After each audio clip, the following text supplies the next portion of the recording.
বৃদ্ধদের মধ্যে সর্বপ্রথম যিনি ইসলাম গ্রহণ করেছিলেন উনার নাম হলো হযরত আবু বকর রাদিয়াল্লাহু তাআলা আনহু। উনি ইসলাম গ্রহণ করে নিলেন। আল্লাহ নবীকে বলেন, নবীজি, ইসলাম যদি আল্লাহ হয়, আল্লাহ নবী আপনি কেন গোপনে গোপনে তেলাওয়াত করছেন, গোপনে গোপনে প্রচার করছেন? গো নবীজি, আপনি কি জোরে জোরে, আপনি কি প্রকাশ্যে করতে পারবেন না? আল্লাহ নবী বলে, খবরদার খবরদার, পরিবেশ নাই। আল্লাহ নবীকে বলে, নবীজি, আপনি যদি অনুমতি দেন আমি আবু বকর জোরে জোরে কালিমাটা পড়তে চাই, বলে শান্তি আসবে। গো নবীজি, আল্লাহ নবী আবু বকর, তুমি যদি থামতে পারো তাহলে পড়ো রে আবু বকর, আমার কোনো আপত্তি নাই। যেমনি করে দিয়েছে নিজের বংশের লোকেরা আবু বকরকে এত জোরে পিটুনি দিতে দিতে দিতে আল্লাহর জমিনে বেহুশ করে ফেলে দিয়েছে। হযরত আবু বকর শুধু কাঁপা কাঁপা ছাড়া কোনো উপায় নাই। হযরত আবু বকর রাদিয়াল্লাহু তাআলা আনহু মা দয়া বলে, বাবা রে, কেন তুমি ক্ষমতায় কালেমাটা পড়তে গেলে রে বাবা? নিজের বংশের লোকেরা তোমাকে মারলো, কে তোমার বিচার করে দিবে? আল্লাহ নবীর সামনে বলে, আমার সংবাদটা দিয়ে দাও। তার মা ডাকতে বলে, গায়ের মাথায় জলে রক্ত হয়ে গেছে বাবা, একটু দাঁড়া। বলছে, না না না, আমি ততক্ষণ পর্যন্ত দাঁড়াতে পারবো না যতক্ষণ পর্যন্ত দয়াল নবী আমার কাছে না আসবে। আম্মা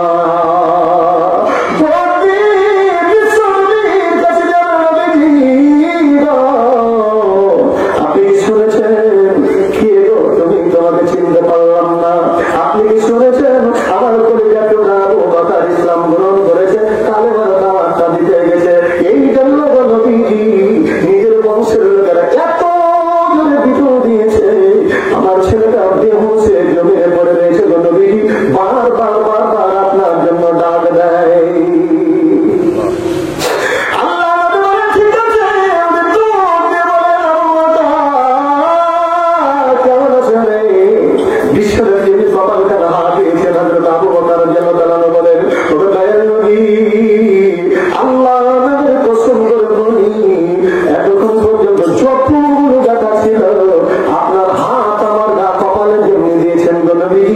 আমার সমস্ত ব্যথাগুলো দূর হয়ে গেছে। যারা বলেন সুবহানাল্লাহ।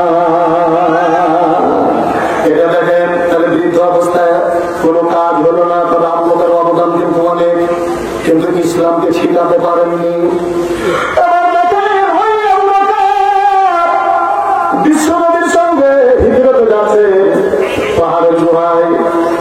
আল্লাহ নবীকে বলে, নবী চারিদিকে ঘিরে ফেলেছে। আল্লাহ নবী আল্লাহর আয়াতটা তেলাওয়াত করে বলেন, লা তাহজান ইন্নাল্লাহা মা'ানা। আবু বকর, আমরা শুধু দুইজন, আমাদের সঙ্গে আল্লাহ রয়েছে। তাহলে একবার ভয় পাইলে এবার হযরত ওমর বিশ্বনবীর কাছে চলে যাচ্ছে। আল্লাহ নবী আমার আবু বকর বলছে, হুজুর গান খারাপ। কি রে আবু বকর? আপনি সামনে দেখছেন কেমন একটা বাঘ এসেছে, বাঘে আমাদেরকে ছো মেরে নিয়ে চলে যাবে। আল্লাহ নবী বলে, আবু বকর, তুমি যাকে বাঘ বলতেছো, বাঘটা এতদিন সারা জীবন ধরে তরবারিটা উঁচু করে দাঁড়ায়, আর বাঘের তরবারি উঁচুতে নাই রে, তরবারিটা নিচে আছে নিচে আছে নিচে আছে, তাকে আসতে দাও আসতে দাও। আল্লাহ নবীর কাছে হযরত ওমর জলদি চলে গেলেন, তরবারিটা রাসূলের দিকে চালিয়ে দিয়ে বলল, নবী, ও নবী, এই তরবারিতে আপনার মাথা কাটার জন্য এসেছিলাম, নিয়ে নেন আপনার, আমার তরবারিতে নিয়ে নেন, আমার মাথাটা আপনি কেটে ফেলেন। গো নবী, বিশ্ব নবীর কাছে মাথা দিয়ে দিলেন। আল্লাহ নবী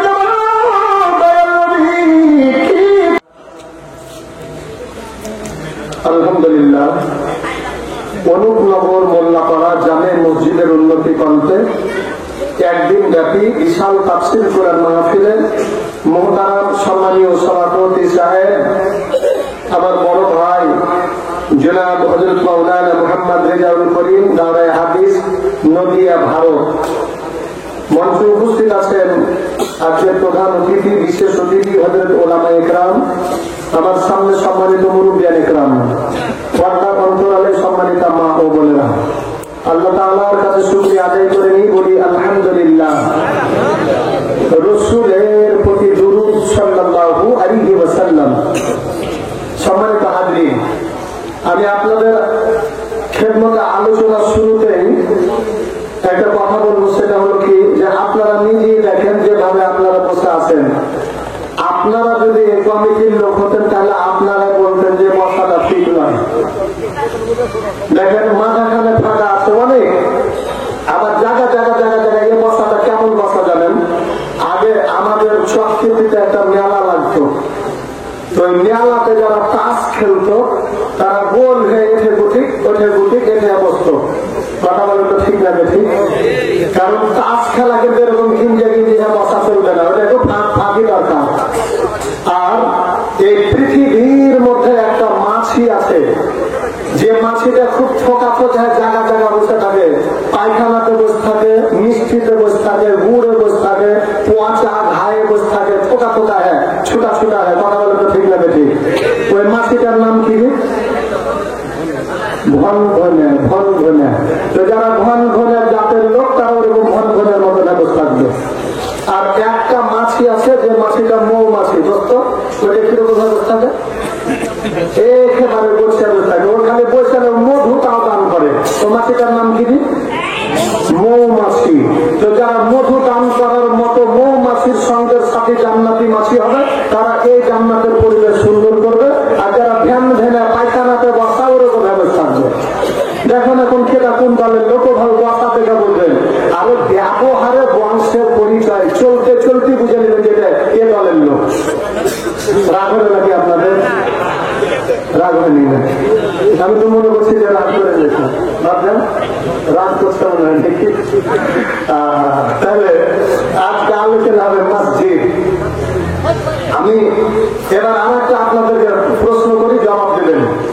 ইমাম সাহেব যা প্রথমেই বলে কি আল্লাহ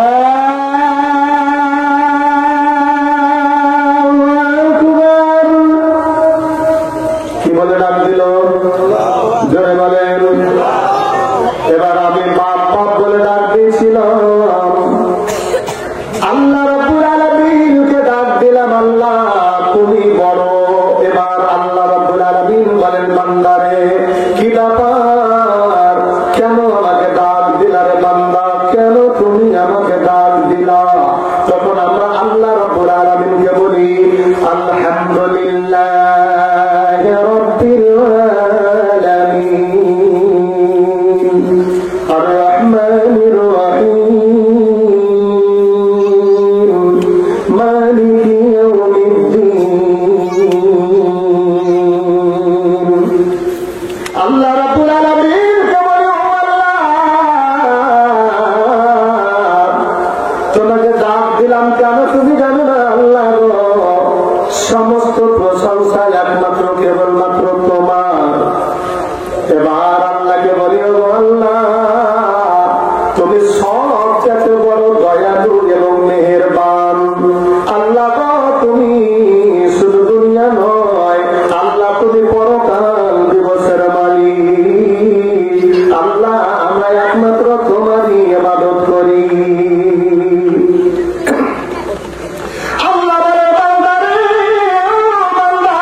বলেছিলাম মসজিদ হলো আমি আল্লাহর ঘর। এটাকে আল্লাহ বলেন, আল্লাহকে বলেন আল্লাহ। দুনিয়ার অফিসে যদি যাওয়া যায়, দুনিয়ার মানুষেরা কাল বের করে দেয়, চাকরির ব্যবস্থা করে দেয়, যে এরকম করে মেলা কিছু ব্যবস্থা করে দেয়। আল্লাহ তোমার অফিসে যদি যায়, আল্লাহ তুমি কি দিলা বলে দাও, জবাব দিলে কিনা? কথা বলেন না কেন? হায় রে আল্লাহ। আল্লাহ বলেন فَلْيَعْبُدُوا رَبَّ هَذَا الْبَيْتِ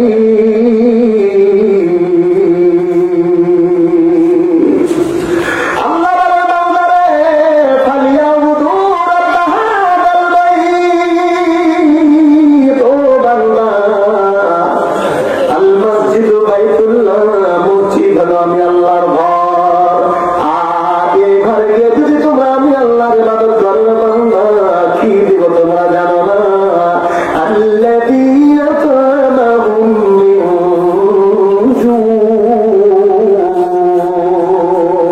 আল্লাহ বলেন বান্দারে ওই মসজিদে গিয়ে যদি তোমরা আমি আল্লাহর ইবাদত করো, তাহলে আমি আল্লাহ তোমাদেরকে কি দেব রে বান্দা? যেটা দিব সেটা হলো তোমাদের জীবনে কোনদিন খিদা লাগবে না, তোমাদের রিজিকের ব্যবস্থা আমি আল্লাহ করে দেবো। জোরে বলেন সুবহানাল্লাহ। লিল্লাহি তাকবীর। ঘুমাইল না যার নয়ন মিলায়া, ঘুমাইল না যার নয়ন মিলায়া, ভালো সোতার জলে এমনি করে সব কিছু মোদের চলে যাবে রাসার তলে। অলস্য জড় পরিহার করো, যাব দেখি আর জবার সময় ভীষণ কঠিন এখন। এ মুসলিম হুঁশিয়ার হুঁশিয়ার, নারায়ে তাকবীর। আবার দেখেন আল্লাহ রাব্বুল আলামিন বলে ও বান্দা কত সুন্দর করে বানাইলাম রে বান্দা, আদর দিয়া রে মাওলা তুমি বানাইয়া জাহান্নামে কেমনি দিবা ফালাইয়া। আল্লাহ বান্দারে ও বান্দা, দুনিয়ার মানুষকে আমি আল্লাহ কত সুন্দর করে বানাইছি। লাকাদ খালাকনাল ইনসানা ফি আহসানি তাকওয়িম। আল্লাহ বলেন বান্দারে এত সুন্দর করে বানাইছি, বান্দাকে আমি জাহান্নামে যেতে দিব না, দিব না, দিব না। এই জন্য রে বান্দা, জান্নাত যাওয়ার জন্য বান্দার মধ্যে একটা ঘর আমি আল্লাহ দিয়েছি। ঘরটার নাম কি? না কোনটা বলবো আমি? যদি আপনি মসজিদ বলেন তাহলে বলবো কোন মসজিদ আল্লাহ বানাচ্ছে। ঠিক আছে কি? এবার দেখেন আল্লাহকে প্রশ্ন করেন, আল্লাহ কোন এমন ঘর তোমার বান্দাকে জান্নাত দেওয়ার জন্য তুমি দিয়েছো গো আল্লাহ? আল্লাহ রাব্বুল আলামিন বলেন ইন্নাদ-দীনা ইনদাল্লাহিল ইসলাম।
হাবিবুর রহমান যুক্তিবাদী সাহেব বলছে একটা বাচ্চা ছেলে খুব ওয়াজ করছে, কণ্ঠ শুনলো তো ওরও মানে ভিতরটা গলে গেছে ওয়াজ শুনে, বলছে হারে বাড়ি 40 বছর খাইছি, এখন তোর দিকে দেখা লাভ নাই,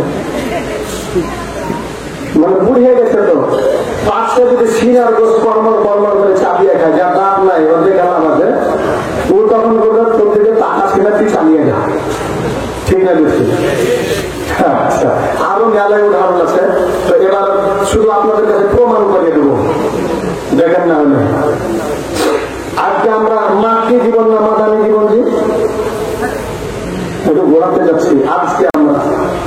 আজকে কিন্তু আমরা মাদানী জীবন, আজ থেকে 5 মাস আগে কিন্তু আমরা মাতৃ জীবন ছিল আমাদের। এই যে বড় ভাই কলিজাটা ফেটে যাচ্ছে ওনার কলিজাটা, এই পরিবেশ দেখা তো চোখ যে ঝরঝর করে পানি ঝরছে গেলে জানেন, একজন কোরআনের হাফেজ, তার অপরাধটাই হচ্ছে একজন কোরআনের হাফেজ। সে বেচারা ট্রেন থেকে নেমেছে, হালকা দাবি টুপি দেখেছে, বেটাকে এমন পিটেছে তার কলিজা ফাটিয়ে ফেলে দিয়েছে, অপরাধ হলো কোরআনের হাফেজ। বাংলাদেশ আজ থেকে মাত্র 5 মাস আগের কথা বলছি। এই যে দেখেন, কথাটা একটু বলবো, আপনারা শুনতে রাজি আছেন কিনা? আল্লাহ রাব্বুল আলামিন বিশ্ব নবীর কাছে যখন কোরআনের আয়াত নাযিল হয়ে গেল, আল্লাহ রাব্বুল আলামিনের নবী বললেন, কে আছো তোমরা মক্কা নগরে, একটু সুন্দর করে কোরআন তেলাওয়াত করে যাও।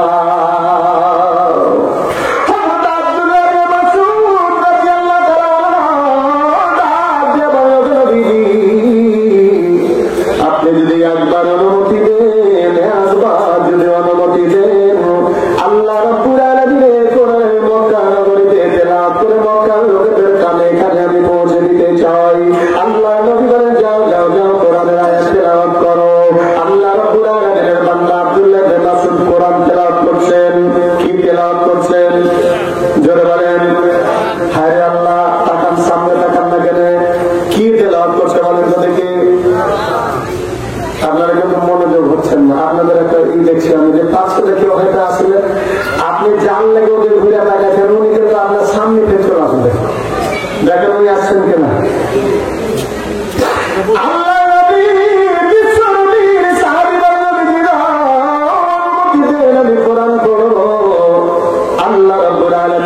অনুমতি দিয়ে দিলেন। আব্দুল্লাহ ইবনে মাসউদ যিনি কোরআন তেলাওয়াত করতে গেলেন, ভালো করে ঘটনাটা শুনেন, দেখেন কি অবস্থা হলো। বিশ্ব নবীর সাহাবী কি তেলাওয়াত করছে বলেন তো দেখি, আরো জোরে, আর রহমান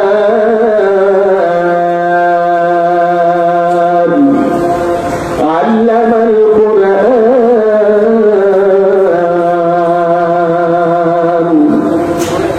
খালাকাল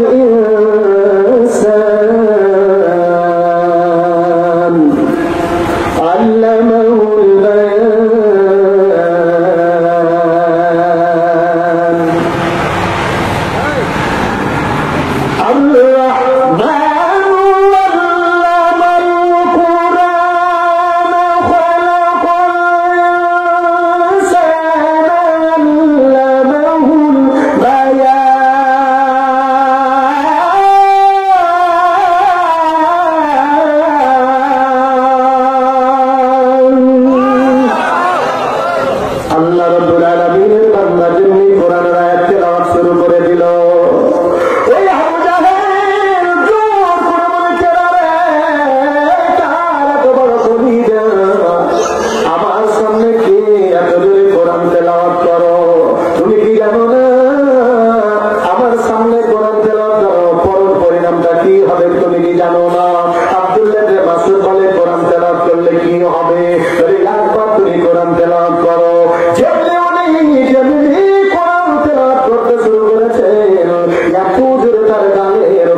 নবী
অবস্থায় কোনো কাজ হলো না, তবে আপনাদের অবদান কিন্তু অনেক, কিন্তু ইসলামকে ছিলাতে পারেননি। বিশ্বনবীর সঙ্গে হিজরতে যাচ্ছে পাহাড়ের গুহায়, আল্লাহ নবীকে বলে চারিদিকে ঘিরে ফেলেছে। আল্লাহ নবী আল্লাহর একটা তেলাওয়াত করে বলে, লা তাহজানিন্নাল্লাহু মা'ানা, আবু বকর আমরা শুধু দুইজন না, আমাদের সঙ্গে আল্লাহ রয়েছে। তাহলে একবার ভয় পাইলে এবার হযরত ওমর তরবারি নিয়ে বিশ্বনবীর কাছে চলে যাচ্ছে।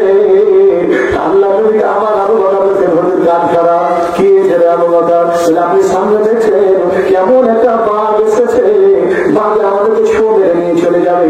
আল্লাহ নবী বলে, আবু বকর তুমি যাকে বাঘ বলতেছো, বাঘটা এতদিন সারা জীবন ধরে তরবারিটা উঁচু করে বাড়ায়, আজকে বাঘের তরবারি উঁচু জানাই রে, তরবারিটা নিচে আছে নিচে আছে নিচে আছে, তাকে আসতে দাও আসতে দাও।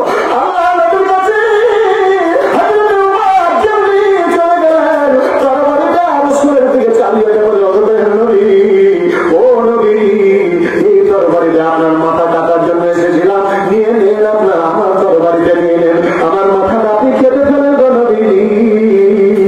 বিশ্ব নবীর কাছে মাথা দিয়ে দিলেন। আল্লাহ নবী নবী কি করলে জান্নাত যাও? আল্লাহ নবী বলল, মারে তুমি যদি একবার কালেমা পড়ো, একবার কালেমা পড়ো। বিশ্ব নবী রহমতের হাত ঠান্ডা দিয়ে একটু বিশ্ব নবীর সঙ্গে হাতে হাত মিলাইয়া পড়ে দেন, লা ইলাহা ইল্লাল্লাহু মুহাম্মাদুর রাসূলুল্লাহ সাল্লাল্লাহু আলাইহি ওয়াসাল্লাম।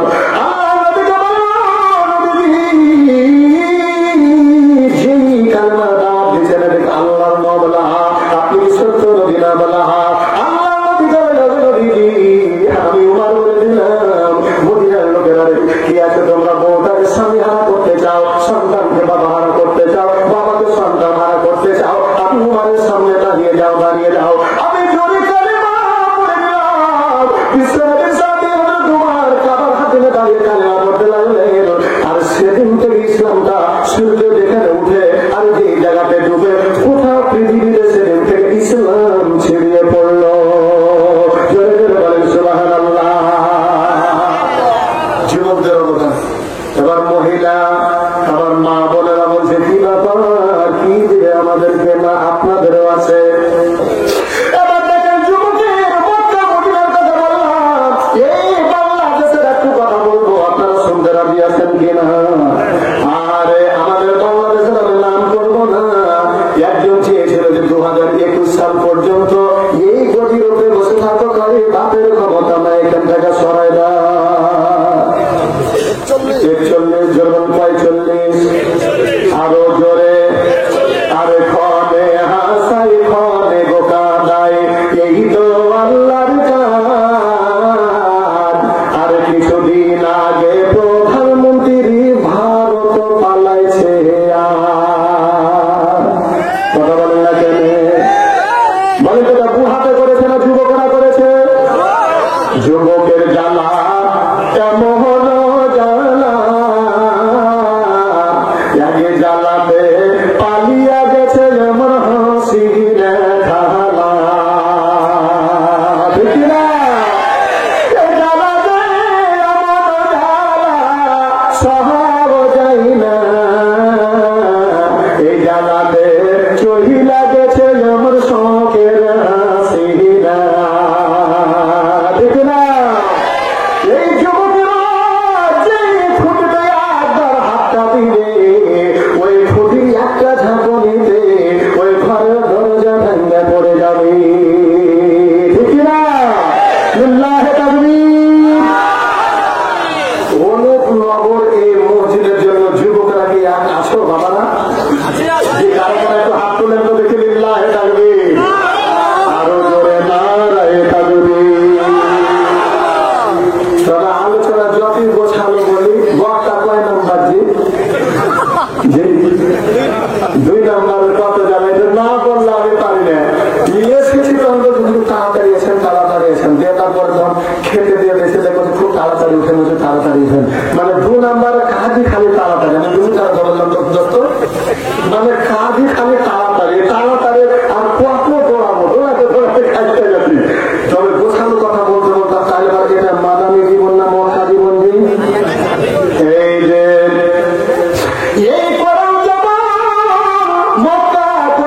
ছিল না। বাংলাদেশ আগে 5 বছর আগে তাফসীর করতে গেলে যেটা যে বেরি বেরি গন্ধাইছে, আর গোড়াতে গেলে মনে বেরি একসাথে বড় সুগ্রাম এরকম গন্ধায় না। নেতা অনুমতি ছাড়া তাফসীর হতো না। তাফসীর করলে বলতো কার অনুমতি দিলে তাফসীর করছিস? কথা বলেন না কেন? তাহলে এখন যতই কোরআন পড়েন, হাদিস পড়েন, যদি তাফসীর করেন আর কোনো অনুমতি, তাহলে এখন মাক্কি না মাদানি? এই যে মাদানি মাদানি জীবনে একটা ছোট হাদিস আপনাদেরকে শোনাবো, শুনতে রাজি আছেন কিনা?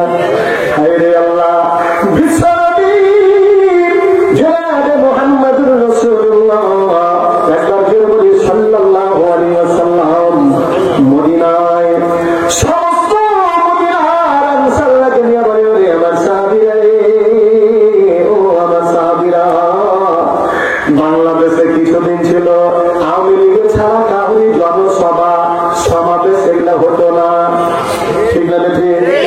এখন যে যেখানে খুশি সেখানে জনসভা ডাকছে। তো বিশ্বনবী যখন মক্কা বিজয় হয়ে গেল, তখন এবার বিশ্বনবী ঠিক একটা জনসভায় অনুমতি লাগলো না, আর আবু জাহেলের উদ্বাস সাহেবের কাজে অনুমতি লাগলো না। এবার বিশ্বনবী বলো,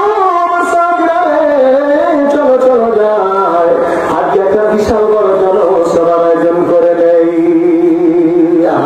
বিশ্বনবী সাহাবীরা দলে দলে দলে দলে দলে দলে আল্লাহ বলেন, ইযা জাআ রাসূলুল্লাহি ওয়াল ফাতহ। এই আয়াতের আগে আমি আর একটা কথা না বলে পারি না। এতক্ষণ পর্যন্ত মসজিদের যে কথাটা বলেছি, মসজিদ কিন্তু বানা হয়নি, মসজিদটা বানাবো এমন দেখছি আমি খুব কিন্তু তাড়াতাড়ি মসজিদটা একটু বানিয়ে নিই চট করে। আচ্ছা, এই যে আমার ওস্তাদ আছে পৃথিবীর ইতিহাসে বিশ্বনবী যতদিন পর্যন্ত হিজরত করেছেন, তার আগে কিন্তু বিশ্বনবী কোনো মসজিদ বানান নাই। বিশ্বনবী যখন হিজরত করে চলে গেলেন মদিনায়, জোরে বলেন কোন জায়গায়? মক্কা থেকে উঠল রবি, গিয়ে ডুবিল মদিনায়, সোনালি আলো আধার হইল, আধার হইল দুনিয়ায়। বিশ্বনবী মদিনায় চলে গেলেন, হযরত আবু আইয়ুব আনসারী রাদিয়াল্লাহু তাআলা আনহুর বাড়িতে অবস্থান করলেন। ঘটনা অনেক লম্বা, কিন্তু দোস্ত খুব চট করে চলে গেলাম। আল্লাহর নবীকে হযরত আবু আইয়ুব আনসারী বলে, নবীজি, আমার দুইতলা বিশিষ্ট একটা বাড়ি, নবীজি গো, আমি আপনাকে উপরতলার মশাল বাদ হিসাবে আপনাকে রাখতে চাই। বিশ্বনবী বলেন, না না না, ও আবু কি আবু আইয়ুব আনসারী, আবু আইয়ুব রে, না, আমি এসেছি মদিনায়, লোকে আমার সঙ্গে দেখা করলে আমি তোমার নিজ তালাটাতে থাকবো। যাওয়ার পরে বলেন, আবু আইয়ুব রে, আমি আল্লাহর সঙ্গে কিছু কথা বলতে স্পেশাল জায়গার দরকার। আল্লাহ নবী বলেন, হুজুর জায়গাটা পছন্দ করেন? আল্লাহ নবী বলেন, আবু আইয়ুব রে, আমার উটটা যে জায়গাতে বসেছে, এই উটটা এই জায়গাটা আমার পছন্দ হয়েছে। আল্লাহ নবী বলেন, হুজুর আমাদের আপনাকে দিয়ে দিলাম। আল্লাহ নবী বলে, এই জায়গাটা একটা ঘর তৈরি করে নিলাম, ওই ঘরটার নাম হলো মসজিদে কুবা। তাহলে একটা মসজিদ হলো, মসজিদ এখন একটা হয়ে গেল। মদিনার চতুর্দিক থেকে লোকেরা বিশ্বনবীর হাতে হাতে বায়াত গ্রহণ করলো। এবার আল্লাহ নবী বলেন, আবু আইয়ুব রে, এখন একটা সংসদ ভবনের দরকার, এখন সংসদ ভবনের দরকার। আল্লাহ নবীকে বলল, দিদি বলুন কোন জায়গাটা আপনার পছন্দ হয়েছে,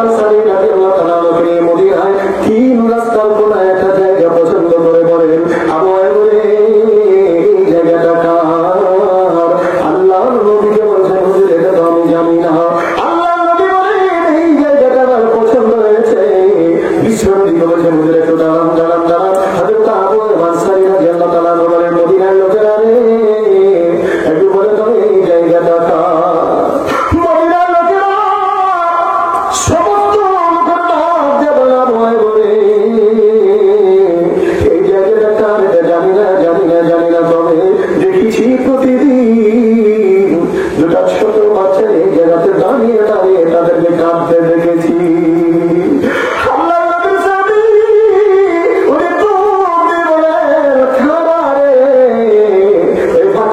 সঙ্গে দেখা হয়ে গেল।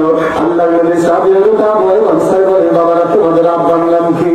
বলছে ও চাচা আমার আব্বার নাম অমুক, আমার আব্বা দুনিয়াতে নাই, আমরা ইয়েতিম। আল্লাহ নবী সাহাবী বলে বাবা বিশ্ব নবী তোমাদেরকে ডাক দিয়েছে রে বাবা। তাড়াতাড়ি বিশ্ব নবীর কাছে ওই বাচ্চা দুটাকে নিয়ে চলে গেল।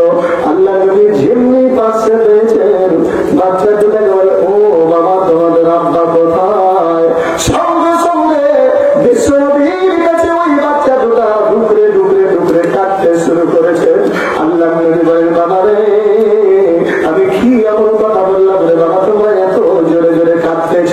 ছোট বাচ্চা দুটা বলল নবীজি এমন একটা কথা বলেছেন, আমাদের আব্বার কথা বলেছেন। আমাদের আব্বা নয়, আমাদেরকে দুনিয়াতে ইয়েতিম বানিয়ে দুনিয়া থেকে বিদায় হয়ে গেছে।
বাড়ি থেকে একবারে ব্যাগ ভর্তি স্বর্ণ মুদ্রা নিয়ে খুলতে চুরি করলাম মদিনার মধ্যে। ও মদিনার লোকেরা রে, রাস্তার ধারের কুয়াটা কার জমিটা আছে তোমরা কেউ কি বলতে পারবে?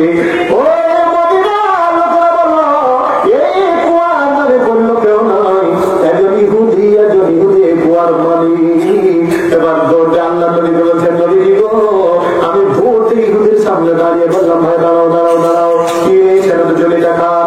জমিটা আমার, আপনি কি জমিটা বিক্রি করবেন? না তো হ্যাঁ করবো, আমার জমি দিলে আমার কার ক্ষমতা আছে?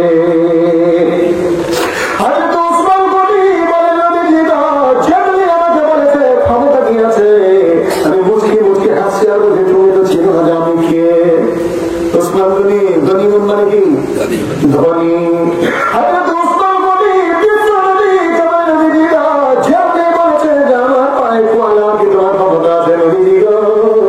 আমি মুচকি মুচকি হাসি দিয়া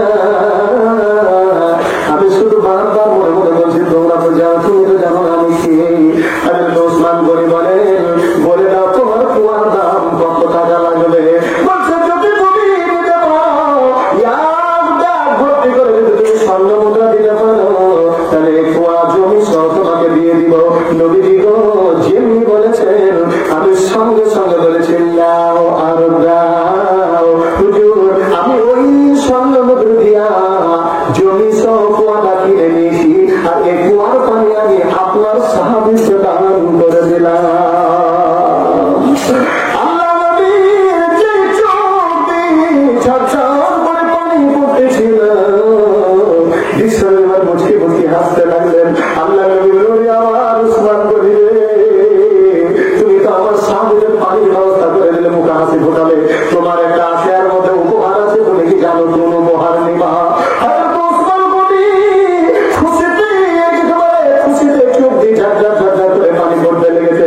হাদিসে এসেছে হযরত উসমান গনি খুব নরম দিলের ছিলেন, উনি পাগল থেকে কাঁদতে কাঁদতে বেহুশ হয়ে যেতেন। বিশ্বনবীর কথা শুনে উসমান গনি চোখ দিয়ে ঝাঁঝার ঝাঁঝার করে পানি পড়তে শুরু করেছে। আল্লাহ নবী বলছেন, উসমান রে কি ব্যাপার, কি হয়েছে, তুমি কাঁদতে লাগলে? আল্লাহ নবী বলছেন, ভাইয়া নবী গো, আপনি আমাকে একটা উপহার দিতে চেয়েছেন, এটা আমি খুশির কারণে আমার চোখ দিয়ে পানি ঝরছে, তাড়াতাড়ি বলুন আপনি কি আমাকে দিতে চেয়েছেন? আল্লাহ নবী বলেন, উসমান, আজকে আমার সাহাবীদের জন্য তুমি যে পানির ব্যবস্থা করে দিলে, তুমি যখন ব্যাগ ভর্তি করতেছিলে আল্লাহ বলেছিল, জিবরাইল রে যা যা যা, আমার দুনিয়াতে আমার উসমান গনি যে খেলাটা খেলছে, এই খেলা বিক্রি তোকে লাগবে না, আমি আল্লাহ নিজে রেখে দিয়েছি। আমি আল্লাহ তাকে এমন জিতা দিতাম, এই খেলা খেলার পরে আমি উসমান গনির জন্য একটা নয় দুইটা নয়, জান্নাতের 8টা দরজা আমি সব খুলে দিলাম। আল্লাহর নবী, হৃদয়ের নবী গো, আপনি নবী আমার জীবনের জীবন, আপনি নবী আমার জীবন সাথী, অন্ধকারে কবরের বাতি, গুনাহগারে উম্মতের আপনজন, রহমাতাল লিল আলামিন, আপনি উম্মতের জমিন, আপনি নবী আমার এই দুনিয়ার মান। আল্লাহর নবী, হৃদয়ের নবী গো, আপনি নবী আমার জীবনের জীবন। জোরে জোরে বলেন মারহাবা, লিল্লাহি তাকবীর। এতে পানি খেতে লাগবে, দুধ পানি লাগবে, কষ্ট হচ্ছে নাকি আপনাদের? এবার দেখেন এই জান্নাত আপনারা রাজি আছেন কিনা? রাজি আছেন কি জান্নাত পেতে? কারা কারা রাজি আছেন একটু হাতটা তুলেন তো দেখি। আল্লাহ তুমি কবুল করে নাও, জোরে জোরে বলেন আমিন। এবার কিন্তু যেহেতু মসজিদ বানালে কি হবে? জান্নাতের ভিতরে একটা স্পেশাল ঘর আল্লাহ দিবেই। এই জন্য আমি চাদরটা আপনাদের মাঝে পাঠাচ্ছি। স্বেচ্ছাসেবক যারা আছেন মা বোনদের দিকে একটু ছোট ছোট গলা পাঠাবেন। চাদর নিয়ে খুব তাড়াতাড়ি যান, চাদর নিয়ে যাবেন। আর এই মসজিদের জন্য জানালা দরজা দরকার। আমি অল্প অল্প করে 10,000 করে মনে করেন একটা থাইয়ের দাম যদি 10,000 হয়, একটা থাইয়ের দাম যদি 10,000 হয়, তাহলে পরে 10টা মনে হয়, 10টা মনে জানালা আছে না, 33টা পরে আল্লাহ 33টা জানালা আছে। প্রথম জানালার জন্য আল্লাহর কোন বান্দা বললেন চাদর জেনে গেলে খুব তাড়াতাড়ি চাদর। প্রথম জানালা আপনি আগে চাদর